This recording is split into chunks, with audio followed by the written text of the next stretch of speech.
Hello students. कल हमने अराजकतावादी विचारधारा को पढ़ना शुरू किया था और इसमें हमने पढ़ा था कि अराजकतावाद के जन्मदाता प्रिंस क्रोपाटकिन है।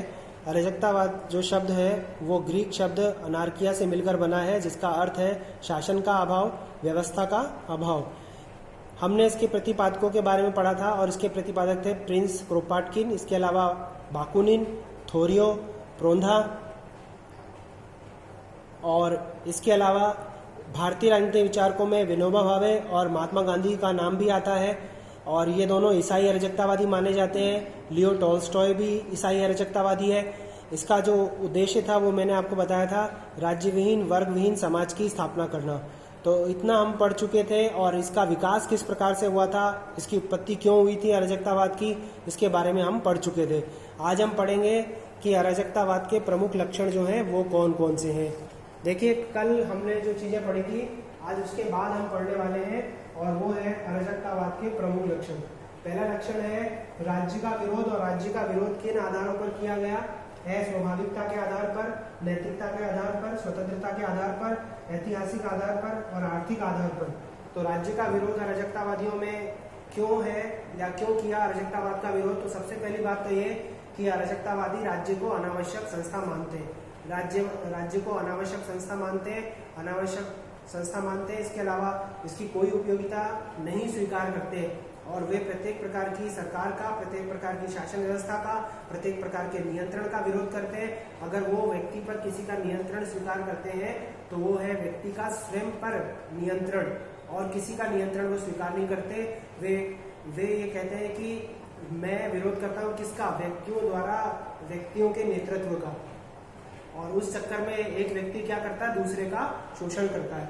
तो पहला आधार है स्वाभाविकता, जिसमें ये बताया गया कि अरस्तु का उदाहरण देते हुए यहाँ कह सकते हैं कि अरस्तु ने तो राज्य को एक स्वाभाविक संस्था बताया है, लेकिन राज्य को इन्होंने स्वाभाविक माना है। उन्होंने कहा कि मानव स्वभाव से शांति प्रिय होता है, विवेकशील होता है, प्रेम, दया, सहानुभूति जैसी भावनाएं उसमें विद्यमान रहती हैं, और राज्य क्या करता है? मानव के जीवन में हस्तक्षेप करके या उसके ऊपर दबाव डालकर व्यक्ति के इन गुणों को नष्ट करके उसको क्या बना देता है? स्वार्थी, पदलोलु, अहंकारी और झगड़ालू बना देता है। तो वो क्या करते हैं? अस्वाभाविकता के आधार पर अराजकतावादी क्या करते हैं? राज्य का विरोध करते हैं। फिर उसके बाद नैतिकता के आधार पर विरोध करते हुए ये कहा गया, और अराजकतावादियों ने कहा कि मानव स्वभाव से नैतिक प्राणी होता है, परोपकारी होता है, दयालु होता है, ईर्ष्यालु नहीं होता। वो उसमें प्रेम, दया, सहानुभूति की भावनाएं विद्यमान रहती है, वो नैतिक प्राणी होता है। राज्य की नैतिकता जो है, राज्य में नैतिकता नाम की कोई चीज नहीं होती। व्यक्ति क्या करता है? स्वभाव मतलब विवेकपूर्ण तरीके से दूसरे मानव के साथ में अच्छा व्यवहार करता है, उसमें प्रेम होता है और सभी व्यक्तियों की वो स्वतंत्रता चाहता है और उसमें एकजुटता होती है। तो वो कहता है कि राज्य क्या करता है? व्यक्ति की नैतिकता को खत्म कर देता है, उसको स्वार्थी बना देता है, अहंकारी बना देता है, उसको झगड़ालू बना देता है। तो नैतिकता के आधार पर उसका विरोध करता है। स्वतंत्रता के संबंध में अराजकतावादियों ने क्या कहा कि हर प्रकार के शासन का विरोध है, हर प्रकार की व्यवस्था का विरोध करता है वो।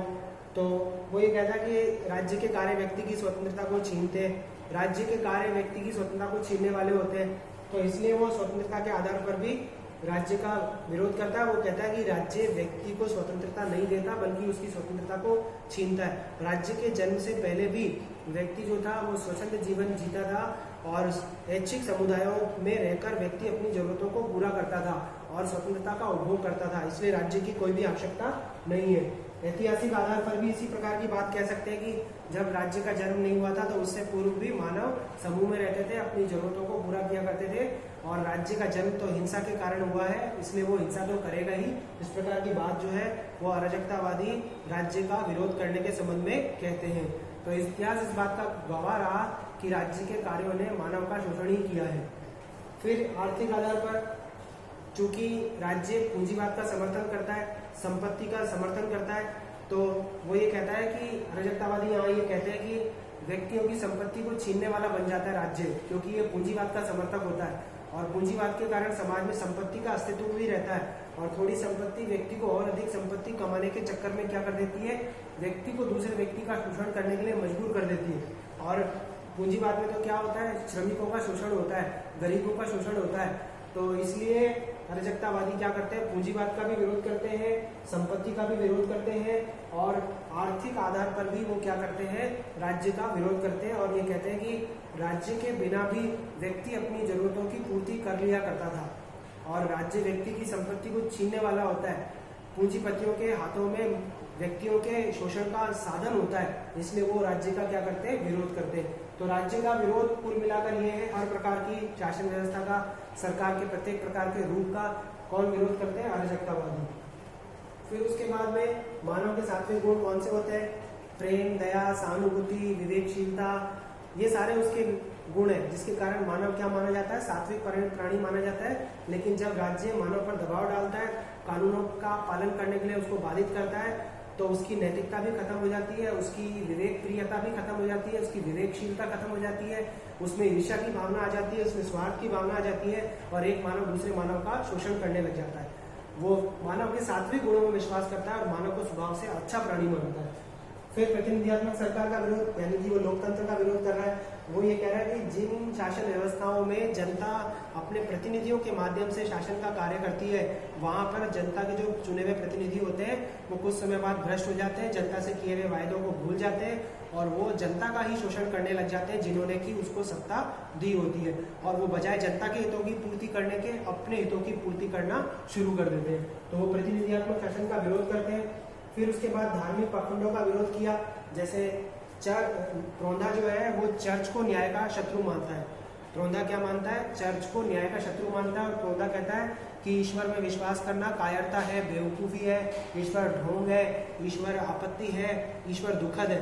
और इधर बाकुनिन क्या कहता है कि ईश्वर जार के समान निरंकुश है, ईश्वर जार का ही रूप है या जार ईश्वर का रूप है। इस तरह की बातें बाकुनिन और त्रोंधा ने कही है और धार्मिक पाखंडों का विरोध किया और ये कहा है कि धर्म व्यक्ति को अंधविश्वासी बना देता है, भाग्यवादी बना देता है, जिसके कारण व्यक्ति जो है वो राज्य का विरोध नहीं कर पाता, पूंजीवाद का विरोध नहीं कर पाता और संपत्ति के द्वारा मानव जो एक दूसरे का शोषण कर रहे हैं उसका वो विरोध नहीं कर पाता। तो वो धार्मिक पाखंडों का और चर्च के पदाधिकारियों का या चर्च के धर्माधिकारियों का वो विरोध करता है। और इसके अलावा पूंजीवाद और संपत्ति का भी विरोध करता है। विकेंद्रीकरण में विश्वास करता है वो अराजकतावाद। कैसे कि केंद्रीकरण शोषण और हिंसा को बढ़ावा देगा, तो वो केंद्रीकरण का समर्थन तो कर ही नहीं सकता। वो विकेंद्रीकरण में विश्वास करता है। वो कहता है कि राज्य के जन्म से पहले भी क्या हुआ करती थी, मानव की जरूरतें पूरी हुआ करती थी, मानव समूह बनाकर रहता था, ऐच्छिक समुदाय उसकी जरूरतों को पूरा करते थे। मनुष्य की स्वास्थ्य संबंधी जरूरतें, मनुष्य की शिक्षा संबंधी जरूरतें भी ऐच्छिक समुदाय पूरा कर देते थे। तो फिर राज्य की आवश्यकता क्या है, तो राज्य तो पूरी तरह से अनावश्यक है। उसने तो यहाँ तक कहा, या अराजकतावादियों ने तो यहाँ तक माना कि युद्ध अगर आरोपित होता है जनता के ऊपर तो जनता एकजुट होकर युद्ध का भी सामना कर सकती है, उसका भी मुकाबला कर सकती है। तो बाह्य आक्रमण के समय भी राज्य की कोई आवश्यकता नहीं है। तो कुल मिलाकर अराजकतावाद राज्य का विरोध करता है, प्रत्येक प्रकार की शासन व्यवस्था का विरोध करता है, सरकार का विरोध करता है, सरकार के हर रूप का विरोध करता है, शक्तियों के केंद्रीकरण का विरोध करता है, संपत्ति का विरोध करता है क्योंकि संपत्ति मानवों के शोषण को बढ़ावा देती है और व्यक्ति अपने सात्विक गुणों को भूल जाता है। धर्म का विरोध करता है क्योंकि धर्म व्यक्ति को भाग्यवादी बना देता है, ढोंगी बना देता है, पाखंडी बना देता है, धर्माधिकारियों के इससे हितों की पूर्ति होती है। फिर कानून के चक्कर में व्यक्ति की स्वतंत्रता का हनन हो जाता है। राज्य के जो कानून होते हैं वो क्या करते हैं, व्यक्ति के स्वतंत्रता का हनन करते हैं। और अराजकतावादियों ने तो यहाँ तक कहा है कि राज्य व्यक्ति को अनैतिक बना देता है, स्वार्थी बना देता है, अहंकारी बना देता है और व्यक्ति को अपराध के मार्ग पर धकेल देता है। और व्यक्ति जब अपराध करता है तो उसके बाद में किए गए अपराधों के कारण उसको दंड भी देता है। इसके बाद वो केंद्रीकरण का विरोध करता है, पूंजीवाद का विरोध करता है। तो अराजकतावाद हर प्रकार की शासन व्यवस्था का, शासन के हर प्रकार के रूप का विरोध करता है, हर प्रकार के नियंत्रण का विरोध करता है। अराजकतावाद का तो एक ही मतलब है, स्वतंत्रता, व्यक्तियों की स्वतंत्रता, सभी व्यक्तियों के द्वारा एक दूसरे की स्वतंत्रता को स्वीकार करना, परस्पर एकता बनाए रखना, युद्ध के समय एक दूसरे की मदद करना, और प्रेम का मतलब है परस्पर सहयोग रखना और एक दूसरे की जरूरतों को पूरा करना। या फिर शासन व्यवस्था का अभाव अराजकतावाद का मतलब है। जब अराजकतावाद के कारण राज्य नहीं होगा तो उस स्थिति में ये बताया गया अराजकतावादियों के द्वारा कि एक उदाहरण दिया गया कि कैसा समाज होगा, राज्यविहीन, वर्गविहीन, शोषण विहीन समाज होगा। और यही अराजकतावाद का उद्देश्य भी है। उदाहरण देते हुए समझाया गया है कि कैसी व्यवस्था होगी जब राज्य नहीं होगा, कि एक लोहे का बक्सा लीजिए, उसमें पत्थर के टुकड़े डालिए और उसको जोर से हिलाइए, तब पत्थर इतनी व्यवस्थित ढंग से जम जाएंगे जैसे कि जानबूझकर जमाने से भी नहीं जमते। तो ऐसे व्यक्तियों के बीच में प्रेम रहेगा, एकता रहेगी, शांति रहेगी और सभी अपनी स्वतंत्रताओं का उपभोग कर सकेंगे। तो आज हमने पढ़ा अराजकतावाद के बारे में, जिसके जो प्रमुख सिद्धांत थे उनका हमने अध्ययन किया, या इसके जो प्रमुख लक्षण थे उनका हमने अध्ययन किया।